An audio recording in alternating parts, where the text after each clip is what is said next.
100% payment is made at the time of taking possession of the property, only then would it be considered as a sale of a house which is not subject to service tax.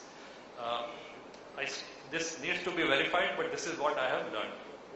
Similarly, a lot of builders are charging 100 rupees or X rupees extra per every floor that you go up. The higher you go, the more you pay. So apparently that additional amount is going to be charged to service tax. Software exporters, there is a problem because the current position is that if the software is only for not exporters, this applies to any software developer, that if software is developed only for business purposes, then it is subjected to service tax. I am told that this has undergone a change, and irrespective of the end user, software development will attract service tax. Copyrights for cinematographic films and sound recording have now been brought under the service tax light. So this brings us to the question that, as I mentioned, the direct tax provisions, there were hardly anything in the budget. So what is it that ultimately will happen in the future from an income tax point of view? As it was mentioned by Nilesh Shah, and in response to some of the questions, we are going to have the direct tax code with effect from 1st April 2011. 1st April 2011 means that it will be effective from the financial year 2011 and 12, and which was what was mentioned earlier when the direct tax code was unveiled by the finance minister in August 2009. You may be aware that the code was drafted by the earlier finance minister, Mr. Chidambaram, and at that time the joint secretary in the finance ministry was Mr. Arvind Modi. The two of them were responsible for drafting the direct tax code. Now both of them are not there in the finance ministry any longer. And there were questions as to what will happen. There were questions about the capital gains, etc. One must realize that whatever you read in the papers, whatever you hear on TV, all that is absolutely conjecture and speculation, because one doesn't know what will happen in the direct tax code which will finally be enacted. There is definitely going to be a sea change in the provisions, because forget the provisions about the capital gain. The pure mistakes, the number of mistakes that were there were running into hundreds.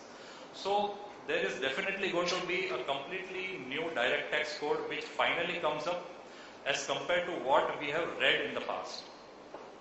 So, but the one thing which is clear from today's budget speech is that the code is going to come from 1st April 2011. So we need to start preparing for the new provisions which will affect us from FY 11 and 12.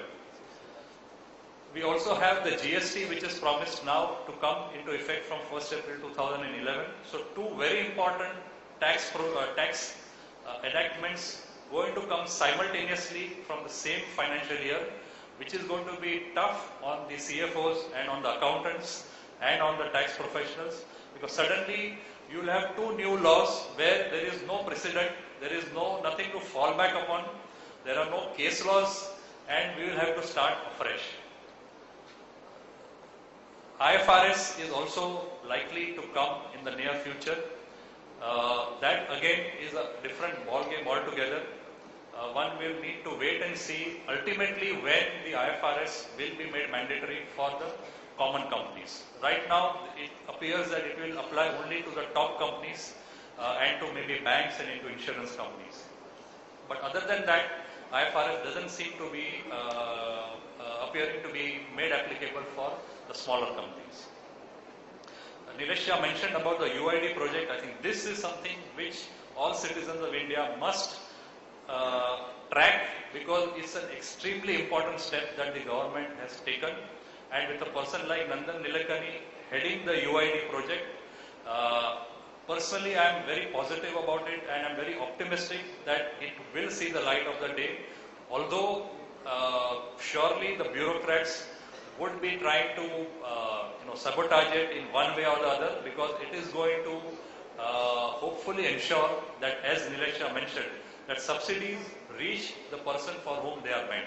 So UID is one project which will then do away with the need for having a separate PAN card, separate MAPN card, and separate whatever. It will serve as a common identity, and with the help of the mobile technology and the banking industry, that project is going to transform the lives of Indians.